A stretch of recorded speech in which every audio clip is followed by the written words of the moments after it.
또 우리 목사님 귀하게 세워주시고 또 앞으로도 하나님께서 큰 길로 인도하실 줄로 믿습니다. 오늘 이제 말씀 전해주실 텐데요, 오늘은 꼭 은혜 받으셔야 돼요. 조는 사람 한 사람도 없이 꼭 은혜 받으셔야 되는데요, 누가복음 우리 18장 9절에서 14절 말씀입니다. 신약성경 누가복음 18장 9절에서 14절까지 제가 한 절 여러분이 한 절 교독으로 말씀을 같이 보시도록 하겠습니다. 신약성경 126쪽입니다. 누가복음 18장 9절부터 14절까지. 또 자기를 의롭다고 믿고 다른 사람을 멸시하는 자들에게 이 비유로 말씀하시되 기도하러 성전에 올라가니 하나는 바리새인이요 하나는 세리라. 바리새인은 서서 따로 기도하여 이르되 하나님이여 나는 다른 사람들 곧 토색 불의 간음을 하는 자들과 같이 아니하고 이 세리와도 같이 아니함을 감사하나이다. 일에 2번씩 금식하고 또 소득의 11조를 드리나이다 하고, 세리는 멀리 서서 감히 눈을 들어 하늘을 쳐다보지도 못하고 다만 가슴을 치며 이르되 하나님이여 불쌍히 여기소서 나는 죄인이로소이다 하였느니라. 내가 너희에게 이르노니 이에 바리새인이 아니요 이 사람이 의롭다 하심을 받고 그의 집으로 내려갔느니라. 무릇 자기를 높이는 자는 낮아지고 자기를 낮추는 자는 높아지리라 하시니라. 아멘. 우리 청지훈 목사님 나오실 때 할렐루야 박수 치면서 우리 맞이했으면 감사하겠습니다. 할렐루야.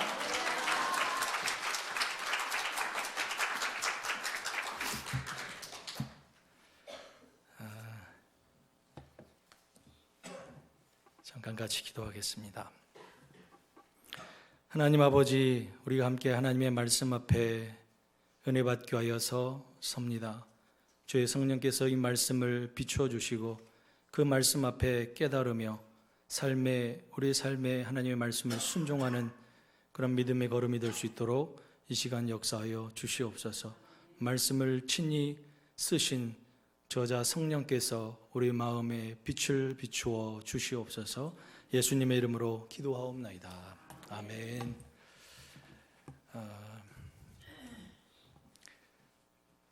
우리 중고등부 수련회 어제까지 잘 마치고 왔습니다. 마지막 날 그렇듯이 아이들이 잠자리에 들어간 시간이 한 3시, 새벽 3시, 4시였던 것 같습니다. 제가 우리 교회에 처음 주차장에 도착했을 때가 엊그제 같습니다. 그때 기억하는 것은 제가 저쪽 방송실 앞쪽 의자에 앉아서 예배를 함께 드렸던 기억이 있고, 또 이 캔자스에 처음 비행기를 타고 올 때에 아래에 보이는 창가로 보이는 그런 풍경이 정말 푸근하고 마음이 평안해지는 그것을 느꼈었는데, 우리 교회에 당도했을 때 그런 마음이 동일하게 들었었습니다.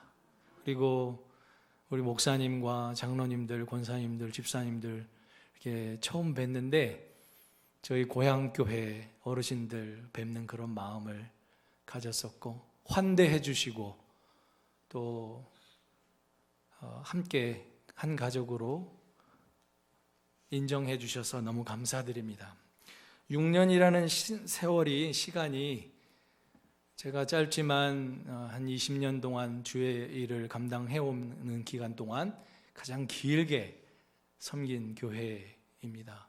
제 마음속에는 저희 아버님이 목회를 하셨기 때문에 고향이 따로 없습니다. 이사만 셀 수 없이 했기 때문에. 그래서 고향이 어디냐고 물어보면 제일 오래 산 데가 제 고향입니다. 그렇게 하는데 캔자스가 제 2의 고향이 될 것인 것 같습니다. 그리고 어느 곳에 가든지 미국에서 제 고향 교회는 우리 캔자스 한인 장로교회입니다. 그렇게 말할 것입니다.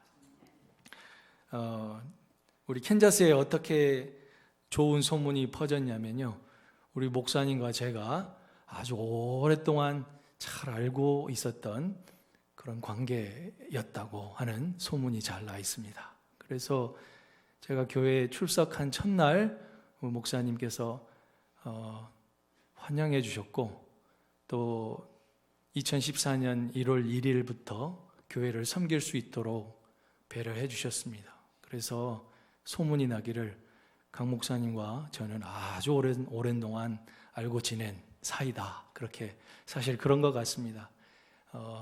아무런 누군가 이제 사역에 초청을 하기 위해서는 그 사람을 잘 알아야 되잖아요. 그런데 그런 것을 다 알아보시기 전에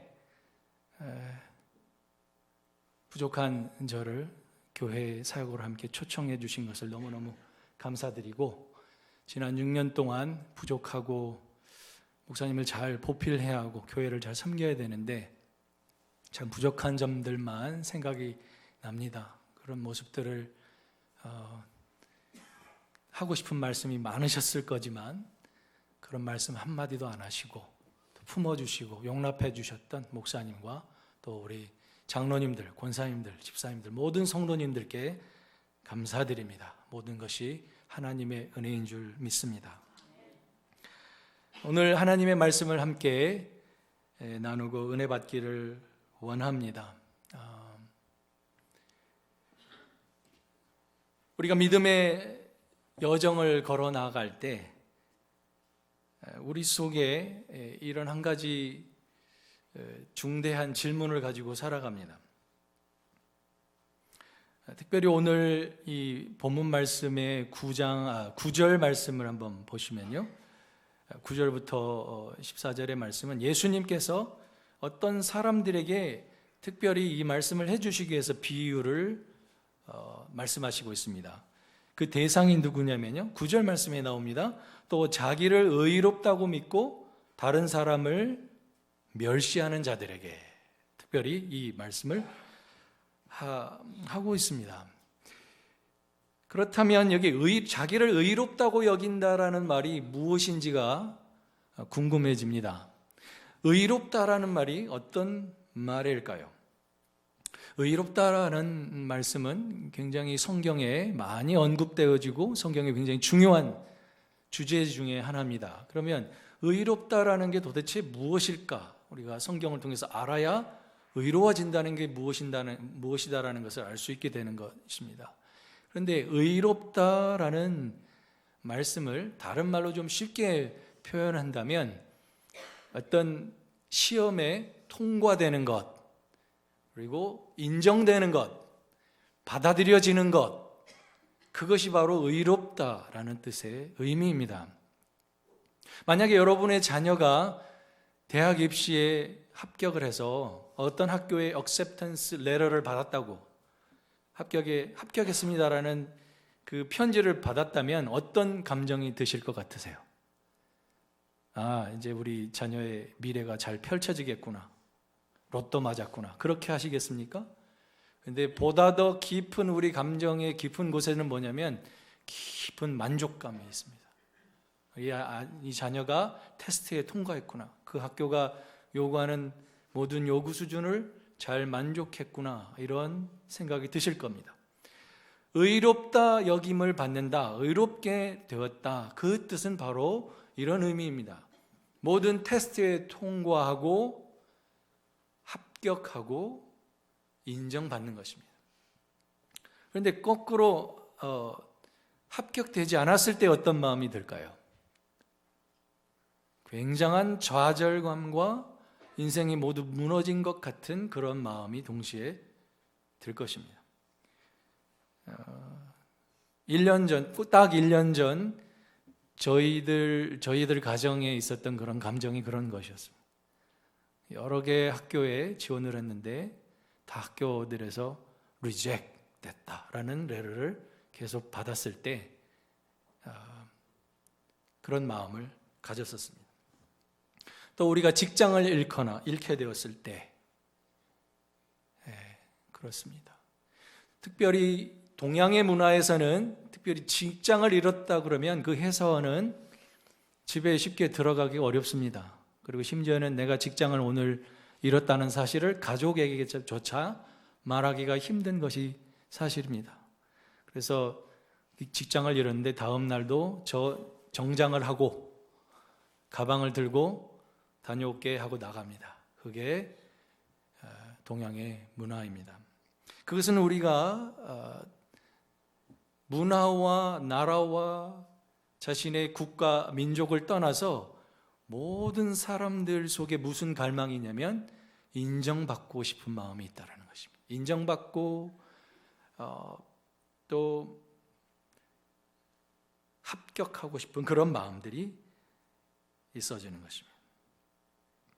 그래서 오늘 아침에 화장 안 하시고 오신 분 계십니까? 다 거울 보시고 화장도 하시고 저도 면도도 하고요. 화장은 안 했지만 스킨도 바르고 했습니다. 그리고 이게 스프레이도 뿌렸습니다. 우리 유스그룹하고 같이 지내보니까요, 우리 아이들이 특별히 머리 스타일을 바꾸거나 안경테를 새로 했거나 그러면 꼭 그것을 잘 캐치해서 말해주는 것을 좋아합니다. 그런데 그것을 놓치면 아이들의 얼굴 표정이 어둡습니다. 우리도 똑같은 것 같습니다. 무언가 다른 사람들이 잘 봐주고 멋있다고 얘기해주고 괜찮다고 얘기해주고 최고다라고 얘기해줄 때 참 우리 속에 일시적이지만 영원히 가는 건 아닙니다. 하루 가지만 기쁨이 있고 만족이 있는 것이 사실입니다. 그런데 이것은 아무도 예외 없는 그런 근본적인 욕구라고 생각합니다. 수련회 마지막 날 저녁에 오픈 마이크 시간이 있었습니다. 그래서 앞에 마이크가 있으면 누구든지 나와서 수련회에서 받은 은혜들 그리고 누군가 해주고 싶은 말들 그렇게 할 수 있는 시간들이 있었습니다. 그런데 아이들의 고백 가운데 제가 느꼈던 것은 뭐냐면 아이들이 친해지고 그 공동체에 받아들여지고 또 함께 내가 여기 소속했구나라는 느낌을 받게 되었던 그런 순간은 뭐냐면 누군가가 다 와서 너는 괜찮아, 너는 참 멋있어, 너가 하는 말과 행동을 통해서 내가 참 기쁘다, 너는 멋지다 이런 얘기를 누군가 해줬을 때 그 아이가 그것을 감사하게 생각했고 그것으로 인해서 그 공동체에 하나 됐었다는 그런 얘기들을 서로 나눈 것을 보게 되었습니다. 그런데 왜 모든 세대 문화를 넘어서 이런 갈망이 존재하는 것일까요? 왜 그럴까요? 그 해답이 창세기 1장에서 3장에서 1장부터 3장에 나옵니다. 처음부터 있었던 일입니다. 거기에 처음에 인류를 하나님께서 만드셨을 때에는 하나님의 완전하고 절대적인 인정, 받아들여짐이 사람들에게 있었습니다. 그래서 아담과 이브가 어땠습니까? 서로 벗었으나 부끄러워하지 아니하였더라. 그랬었습니다. 하나님의 무조건적이고 절대적인 받아들여 주심이 있었기 때문에 처음 사람이었던 아담과 이브에게는 벗었음에도 불구하고 부끄러움이 없었습니다. 그런데 그들이 자기 자신이 주인이 되려고 선택한 순간,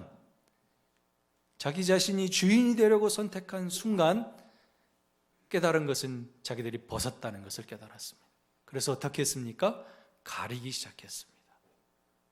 바로 그때부터 우리 모든 인류에게는 나 스스로가 아니라 나 이외에 다른 사람으로부터 받는 인정과 격려와 칭찬이 그렇게 근본적으로 존재하기 시작했습니다. 근본적인 원인은 우리의 주인 되신 하나님이 우리를 만드시고 우리 안에 존귀한 존재라고 말씀해 주시는 그 음성을 저버리고 내 스스로가 나의 의미를 쫓아가고 내가 하나님이 되려고 했던 그 근본적인 반역과 배반에서 시작됐다는 사실을 성경은 우리에게 말씀해 주고 있습니다. 바로 그것이 의롭게 되는 문제이고 오늘 모든 인류가 봉착하고 있는 그 동일한 문제인 것입니다. 의의 문제이고 의는 바로 인정되고 받아들여지고 테스트에 통과하는 것인데 오늘 예수님은 바로 이 문제에 대해서 말씀하고 있는 것입니다.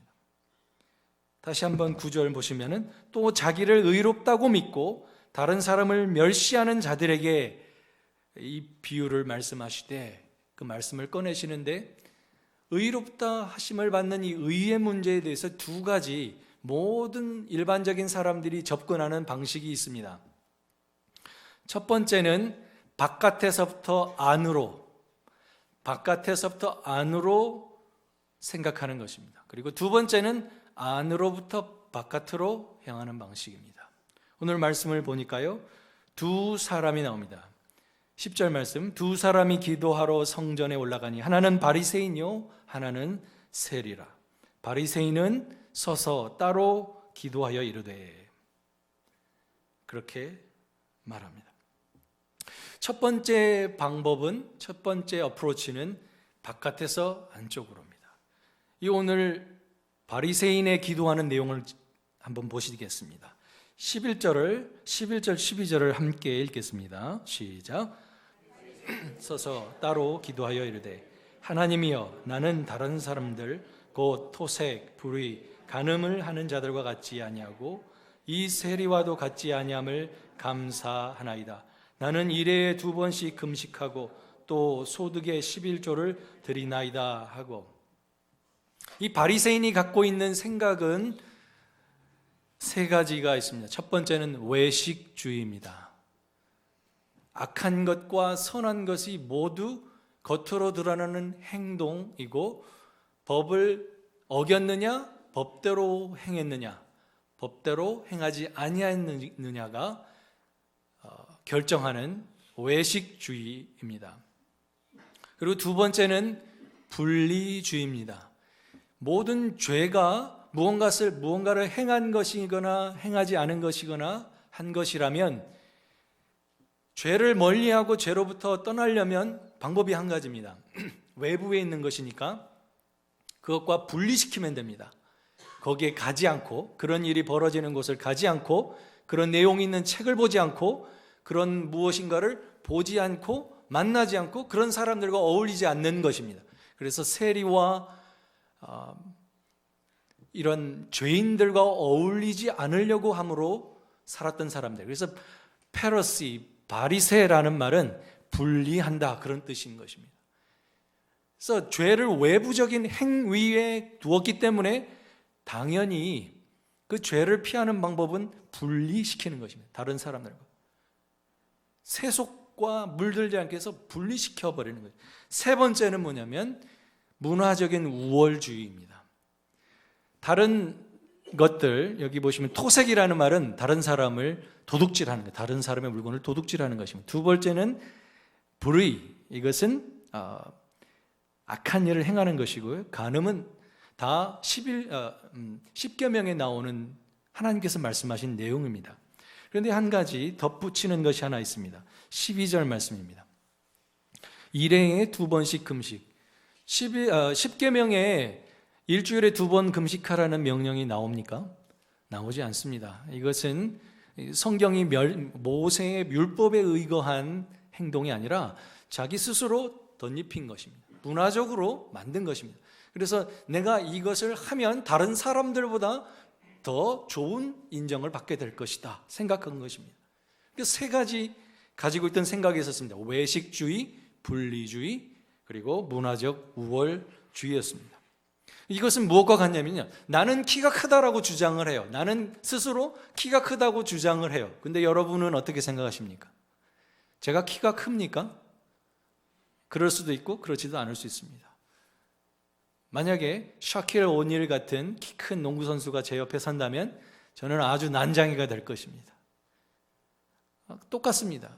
이 바리새인이 갖고 있던 생각은 뭐냐면, 그가 의롭다 인정받기 위해서 외부적인 행동에 포커스를 맞췄을 때에 자기가 주장하는 모든 의로움은 상대적으로 어느 순간 누군가에 의해서 파괴되어 버려지는 것입니다. 그 의의는 순간 사라집니다. 제가 미국에서 이것이 옳다라고 생각했던 것이지만 다른 곳에 가면 받아들여지지 않는 것 중에 하나가 팁 문화입니다. 미국에서는 팁을 드리는 것이 이게 맞는 말이지만 다른 문화권에 가면 그것이 맞는 것만은 아닌 것입니다. 그것이 바로 상대적인 문화적 우월감을 가지고 접근하는 태도입니다. 우리가 신앙생활을 하면서도 다른 패턴이 다른 신앙을 갖고 계신 분들 또는 교회들을 바라볼 때도 그런 생각을 가질 때가 있습니다. 내가 믿고 내가 시행하는 모든 믿음의 내용들만 옳다고 생각할 때가 있습니다. 교회들 가운데는 굉장히 성령의 은사를 사모하고 찬양할 때도 뜨겁게 박수하고 막 열기가 뜨거운 교회가 있습니다. 그런데 어느 교회는 말씀을 조용히 막 노트 테이킹 열심히 하는 교회가 있는가 하면 기도하고 할 때도 조용히 묵상하는 기도를 하는 교회가 있습니다. 그런데 만약 이 바리새인과 같은 자세를 가진다면 우리도 쉽게 내가 그동안 해왔던 신앙생활만 다 옳다고 생각을 하고 그렇지 않은 믿음의 사람들을 향해서 9절에 이 바리새인이 예수님이 말씀하는 대상과 같이 자기를 의롭다고 믿고 다른 사람을 멸시하게 되는 그런 오류에 쉽게 빠지게 됩니다. 그런데 두 번째 어프로치가 있습니다. 그것은 안으로부터 바깥으로 향하는 어프로치입니다. 접근법입니다. 오늘 이제 두 번째 13절을 한번 보겠습니다. 이것이 예수님이 대조해 주신 두 번째 우리가 접근하는 방법인데요. 같이 한번 읽겠습니다. 세리는 멀리 서서 감히 눈을 들어 하늘을 쳐다보지도 못하고 다만 가슴을 치며 이르되 하나님이여 불쌍히 여기소서 나는 죄인이로소이다 하였느니라 말씀입니다. 바로 이 모습은 우리 내면 마음으로부터 시작된 접근법입니다. 그런데 이 세리는 어떤 사람입니까? 그 당시에는 이 로마 제국 시대이지 않습니까? 로마 제국을 섬겨서 굉장히 고율의 세금을 로마 제국에 바치도록 하는 그 세금을 정산하고 계산해서 걷어들이는 사람이 바로 세리입니다.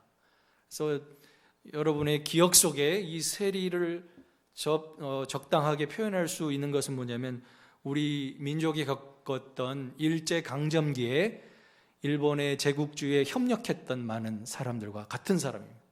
그러면 그런 사람들을 바라보는 시선은 어땠을까요? 또 독일의 나치 독일 시절에 독일에 협력했던 사람이 만약에 제 주변에 있었다 그러면 그 사람들을 어떻게 우리가 바라봤을까요? 세리는 바로 그런 눈초리로 바라보아졌던 사람입니다. 그런데 이 세리가 하는 행동을 보십시오.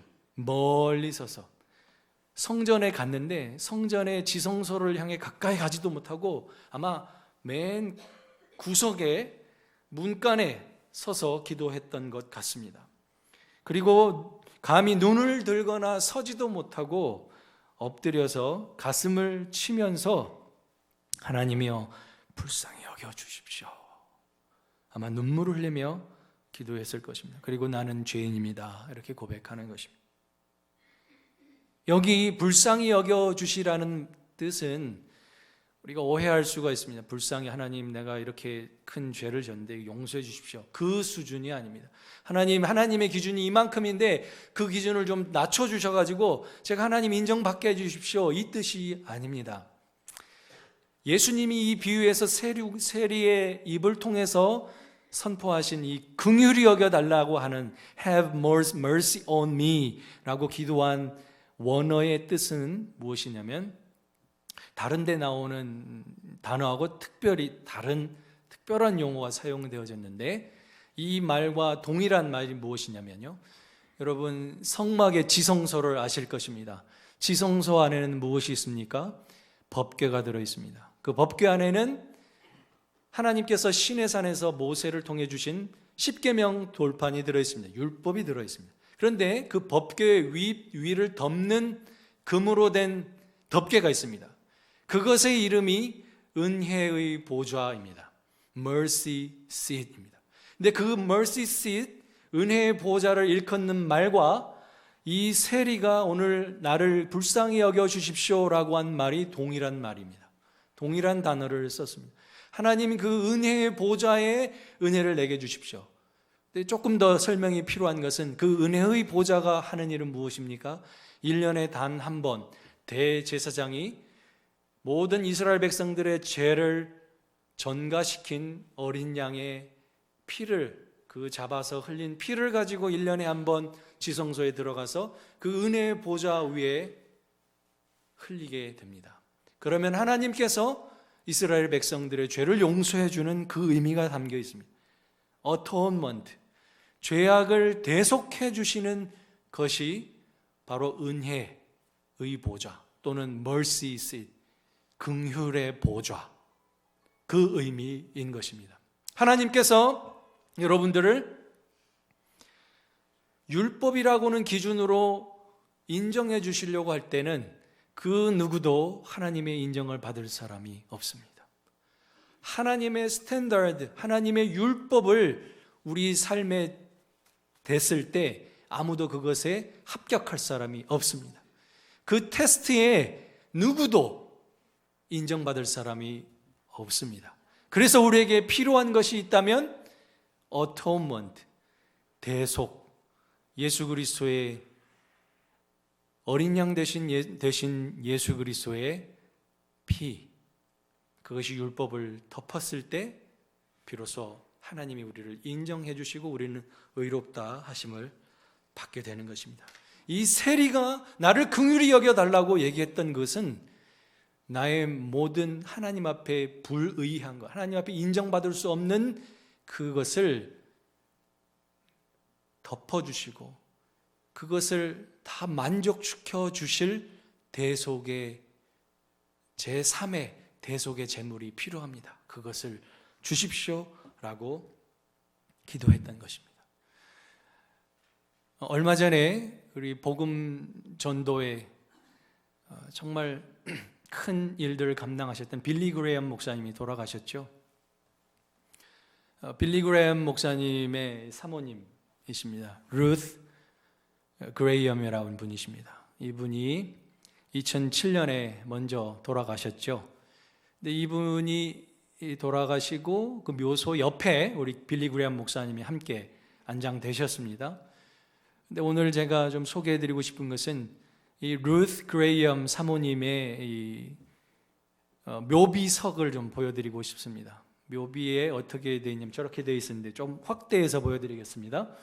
거기 보면 의로울 의자, 미국 분이신데 한자로 거기에 새겨 있습니다. 그래서 루스 벨 그레이엄이라고 되어 있는데요. 이 루스 사모님은 원래 중국 선교사님의 따님이었습니다. 중국에서 태어나셨습니다. 그래서 중국에서 태어나서 중국말도 배우고 중국인들을 선교하는 그 부모님들의 현장을 보았습니다. 중국이 문화혁명을 겪고 많은 선교사들과 기독교를 박해할 때 그때 추방돼서 나오시게 돼서 빌리 그레이엄 목사님하고는 시카고의 대학에서 만나셔서 결혼하시게 됐습니다. 특별히 이 의자를 가만히 보십시오. 보면 밑에는 나아자가 있고 위에는 양을 뜻하는 것이 있습니다. 그래서 형상적으로 보면 나를 위해서 어린 양의 피가 나 위에 부어졌을 때 내가 의롭게 된다, 그 뜻을 표현한 것이고, 하나님 앞에 나아갈 때 이 사모님의 고백이 그것입니다. 하나님 앞에 나아갈 때 나를 그 어린 양의 대속의 피로 덮어주심으로 인해 나를 받아주심을 감사합니다. 이 고백을 담아서 자기 묘비석에 한 것입니다. 어떤 사람은 자기 묘비석에 여러분이 왔지만 일어나지 못해 죄송합니다 이렇게 써놓으신 분이 있습니다. 그리고 잘 놀다 갑니다 그렇게 써놓으신 분도 있습니다. 아마 그리고 또 한 가지 그 밑에 있는 말이 굉장히 재밌습니다. End of construction. Thank you for your patience. 예. 공사 끝.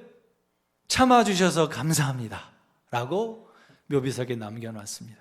근데 이 묘비석의 말을 하시게 된 이 뒷이야기가 있습니다. 어느 날 빌리 그레이엄 목사님하고 운전해 가시다가 공사 중 간판을 딱 본 거예요. Under construction 하고 돼 있고 그 밑에는 공사 중 불편을 드려 죄송합니다 이런 글이 쓰여졌어요. 그러면서 영감을 딱 얻은 게 여보, 만약에 내가 나중에 묘비를 만들 때 이렇게 써줘요. 공사 끝, 이제 그동안 불편을 드려 죄송합니다 해서 실제 룻 사모님의 묘비석에는 an end of construction, thank you for your patience 라고 아주 재치 있게 했습니다. 사랑하는 여러분, 저와 여러분은 계속 공사 중입니다. 공사 중입니다. 공사 중이니까 서로 불편한 거예요. 공사가 끝나야 불편함이 덜어지는 거예요. 그렇습니다. 하나님이 우리를 공사가 완료됐을 때 받아주셨습니까? 아닙니다. 공사 중이고 공사가 시작되지도 않았는데 우리를 받아주셨습니다. 그것이 복음입니다. 예수님이 하신 일입니다. 룻 사모님은 자기 자신을 위해 대속제물이 되신 예수 그리스도 안에서 절대적인 하나님의 acceptance, 받아들여 주심을 깨달았던 분이었습니다. 그래서 절대로 흔들리지 않는 unshakable confidence in God, 절대 흔들리지 않는 구원의 확신을 주님 안에서 가지고 사셨습니다. 그래서 본인의 인격을 통해서 누군가의 공사 중에 불편을 끼치는 그런 일들이 있을지라도 그것을 웃어 넘길 수 있었습니다. 우리는 믿음 생활을 해가면서 이 outside in, 바깥에서부터 나를 평가하는 것에 목말라 하는 이유가 무엇이냐면 하나님으로부터 받는 절대적인 의롭다 하심을 아직 깊이 경험해보지 못했기 때문일 수도 있습니다. 그렇기 때문에 여전히 누군가로부터 나를 인정해주고 나를 칭찬해주고 격려해주는 것을 바라고 있는 것일 수도 있습니다. 오늘 말씀 가운데 바리새인의 접근법은 바깥으로부터, 다른 사람들로부터, 외부 환경으로부터 나의 그 인정의 욕구를 충족시키는 방향으로 했습니다. 그래서 하나님 앞에, 하나님 나 이렇게 잘 살았어요, 이렇게 율법을 하나도 어기지 않고 하나님 앞에 섰습니다. 그런데 하나님의 반응은 다릅니다. 우리 14절 예수님의 결론이 무엇인지 보겠습니다. 14절입니다. 같이 읽겠습니다. 내가 너에게 이르노니 이에 저 바리새인이 아니고 이 사람이 의롭다 하심을 받고 자기 집으로 내려갔느니라. 그렇습니다. 바리새인이 사실 나쁜 사람입니까? 아닙니다. 좋은 사람입니다. 도둑질도 안 했고 좋은 남편이었고 전혀 도덕적으로 문제가 없는 사람이었습니다. 그런데 하나님 앞에서는 인정받지 못했다는 것이 예수님의 말씀입니다. 종교적인 외형적인 행위가 하나님의 인정하심을 받는 것이 아니라는 것입니다. 그럼 누구를 받아주셨습니까? 세리, 나는 죄인입니다 하면서 자기 가슴을 내리쳤던 세리는 이 사람은 의롭다 하심을 받고 자기 집으로 내려갔느니라 말합니다. 요한복음 8장에 보면 예수님 앞에 두 종류의 사람이 등장합니다. 여기에도 하나는 바리새인이고 하나는 현장에서 가늠하다 잡힌 여인입니다. 바리새인들이 이 가늠하다 잡힌 여인을 끌고 와서 예수님께 묻습니다. 모세 율법에는 가늠하다 잡힌 사람은 돌로 치라고 그랬는데 어떻게 해야 됩니까? 그때 예수님은 뭐라고 말씀하십니까? 너희 중에 죄 없는 자가 먼저 돌로 쳐라. 그때 이 말을 들은 사람들은 다 양심의 가책을 느끼고 가장 나이가 많은 사람부터 그 돌을 그 자리에 놓고 다 떠나갑니다. 그리고 그곳에는 예수님과 그 여인만 남게 됩니다. 우리 예수님 말씀하십니다. 나도 너를 정죄하지 아니하노니 가서 다시는 죄를 범치 말라. 예수님은 심판하지 않으셨습니다. 그래서 요한복음 3장 17절 말씀에 하나님이 이 세상에 그 아들을 세상에 보내신 것은 세상을 심판하러 하심이 아니요 저로 말미암아 세상을 구원을 받게 하려 하심이라. 예수님이 오신 것은, 첫 번째 오신 것은 우리를 구원하러 오셨습니다. 그런데 다시 오실 때 예수님은 우리의 구원자이실 뿐만 아니라 우리를 심판하실 심판주로 오시는 것을 우리는 기억해야 합니다. 우리가 예수님의 복음에 반응하고 예수님을 영접하고 그 구속의 은혜를 받아들임으로 말미암아 조건 없는 임정을 받았습니다. 이 예수님의 대속의 은혜를 받았을 때 그러면 우리 속에 어떤 일이 벌어질까요? 비로소 우리는 예수님 안에 복음으로 말미암은 자유를 누리게 됩니다. 자유를 누리게 됩니다. 이 세리는 의롭다 하심을 받고 하나님의 인정을 받고 하나님이 너는 괜찮아, 너는 내가 만든, 내가 회복한 하나님 나의 아들이야, 이 음성을 듣고 돌아갔습니다. 그래서 진정한 자유를 경험하고 자기 집으로 돌아갔습니다. 외면의 행동으로 의롭다고 인정받으려고 하는 인생은요, 무거운 짐이 점점 더 무거워지는, 그리고 결국 그 짐에 짓눌려 버리는 그런 경험을 하게 됩니다. 믿음의 생활도 그렇습니다. 여러분 철로 역정에 보시면요, 이 짐을 벗기 위해서 어느 순간 쏠려갔던 것이 무엇이냐면은 이 율법을 잘 지켜야 그 짐이 벗겨질 거라고 했던 그 길로 살짝 빠져나갑니다. 거기에서는 즐겁을 하고 간신히 도망오게 됩니다. 그러나 그 짐을 지고 예수님의 십자가의 골고다의 언덕 위를 뒤따라 올라갈 때 비로소 그 예수님의 십자가를 향해 걸어갈 때 비로소 그 등에 있던 짐이 벗겨지는 것을 보게 됩니다. 우리의 믿음의 생활도 그렇습니다. 하나님의 의롭다 하심을 인정을 받으려고 하면 할수록 그것이 우리의 버든이 되고 힘든 것이 됩니다. 한 목사님이 설교에서 자신의 친구 목사님의 교회에 있었던 일을 소개했습니다. 그 한 성도님이 있었는데 그 성도님의 교회는 굉장히 믿음의 가치를 중요하게 여기는 교회였어요. 그래서 모든 성도들은 날마다 복음의 증거자의 삶을 살아야 된다고, 그렇게 해야 하나님의 인정을 받게 된다고 가르치는 교회였습니다. 그래서 이분도, 이 성도님도 정말 매일매일 복음을 증거하려고, 내가 오늘 하루 복음을 증거하지 않으면 밥도 먹지 않고 잠도 자지 않겠다, 그렇게 정말 노력하면서 복음을 증거하려고 했습니다. 그런데 그게 잘 안 되는 거예요. 그리스도인의 증인된 삶을 살아야 된다는 걸 너무나 잘 아는데, 그래야 하나님 인정받는다는 것을 아는데 어느 날은 또 복음을 증거하지 못하고, 또 자기 자신을 보니까 내가 과연 복음을 증거할 만한 삶을 사는가 회의도 들고, 그 점점 빠지다가 결국 내가 복음을 전하지 못한다면 하나님이 나를 인정하지 않는구나 하고 하나님의 인정하심 자체도 부정하게 되는 시점에 이르게 됩니다. 그래서 이분이 그 목사님이 친구 목사님을 찾아가서 모든 자처주정을 이야기하게 됩니다.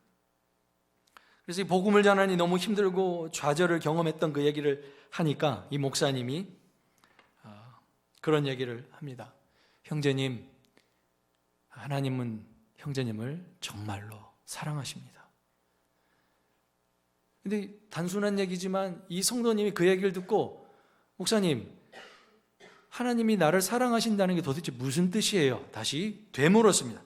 그때 목사님은 이 형제님을 향해서, 예수님은 당신을 위해 죽으셨고 당신의 모든 허물과 죄를 위해서 다 그 죄와 허물을 다 만족하시고 그것을 용서해 주셨습니다. 그렇기 때문에 형제님이 만약 복음을 전하는 일에 실패한다고 할지라도 예수님의 그 사랑은 변치 않습니다. 그 얘기를 했습니다. 그리고 일주일 뒤에 누군가가, 제3자가 이 목사님을 찾아와서 묻기 시작했습니다. 목사님, 도대체 그 사람한테 도대체 뭐라고 말씀하신 거예요? 도대체 뭐라고 말씀하셨기에 이 사람이 가는 곳마다 예수님을 전하고 있죠? 뭐라고 말씀하셨어요? 물어본 거예요. 그랬더니 목사님이, 저는 형제님 아무것도 하실 필요가 없습니다 라고 말했을 뿐입니다 라고 얘기했다는 것입니다. 우리가 하나님의 인정을 받기 위해서 복음을 전하고 교회 일을 감당하고 한다면 오히려 그것이 우리의 짐이 될 것입니다. 그러나 하나님이 나를 받아주셨고 예수님이 나를 그 사랑의 은혜로 품어주셨다는 사실이 우리 내면 속에 확신 가운데 들어온다면, 여러분, 우리들이 하는 모든 일들이 하나님이 받아주시는 기쁜 일이 될 줄 믿습니다. 그 우리를 자유케 하신 예수님을 누군가에게 말하지 않으면 안 될 것 같은 그 마음이 우리 속에 있는 것입니다. 그것이 내면에서 일어나는 변화인 것입니다. 그래서 예수님이 말씀해 나를 믿는 자는 그 배에서 생수의 강이 흘러나리라. 바깥에서 주어지는 것이 아니라 우리 배는 무엇입니까? 우리의 깊은 내면입니다. 우리 마음속 깊은 곳에서부터 흘러나는 무언가가 있다는 것입니다. 자꾸 우리에게 채워주신다는 것입니다. 그래서 로마서 12장 2절 말씀은 이와 같이 말씀합니다. 너희는 이 세대를 본받지 말고 오직 마음을 새롭게 함으로 변화를 받아 하나님의 선하시고 기뻐하시고 온전하신 뜻이 무엇인지 분별하도록 하라. 우리 캔자스 사는 장로교회 모든 성도들이 우리 속에 이 부어주시는 어린 양의 은혜로 우리를 덮어주신 그 은혜로 우리 마음이 변화되어서 우리 캔자스 지역 가운데 하나님의 선하시고 기뻐하신 뜻을 마음껏 드러내는 하나님의 축복된 공동체가 되시기를 주님의 이름으로 축복드립니다. 기도하겠습니다.